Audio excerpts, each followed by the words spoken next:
I want to talk about something today that is incredibly obvious and that almost everyone misses their entire life.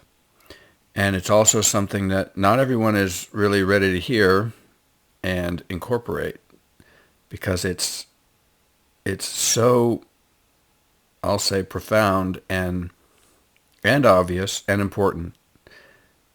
So what is it? The suspense is killing me.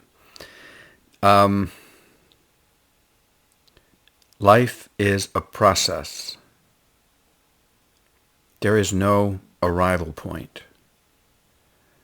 So many of us are living our lives in terms of goals, and we imagine that when we arrive at that goal, marriage, a certain job, a certain level of fitness, we want to look a certain way, we want to make a certain amount of money, we want to have a certain amount in the bank, we want a certain house.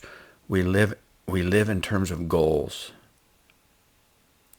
And we keep, for some reason, imagining that the next goal is everything. It's going to fulfill us. That's what we need. Then life will start.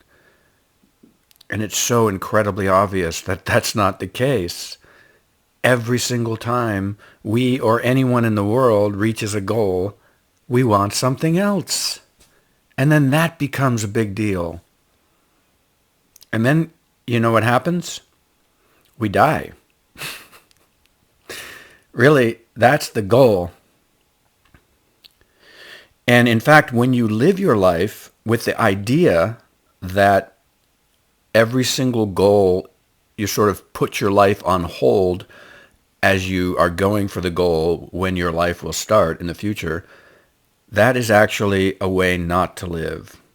That's a way to die before you die.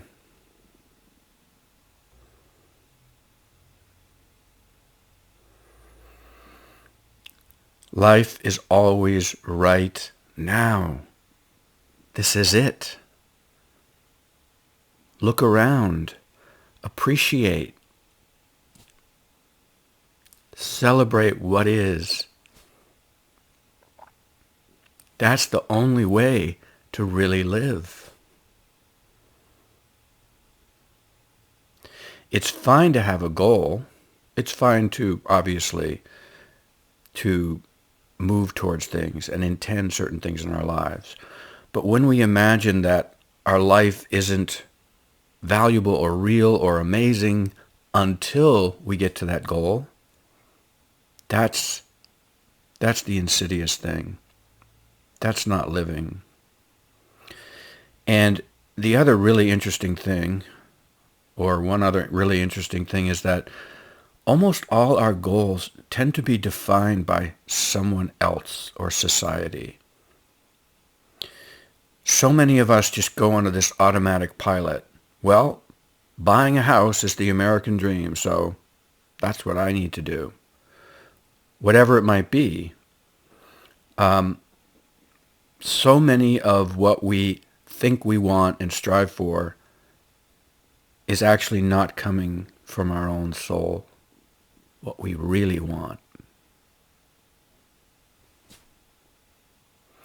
And ultimately, what we really want is to live in the moment with all the energies that are coming through us in that moment, to be open to that energy. That's what makes life rich and happy.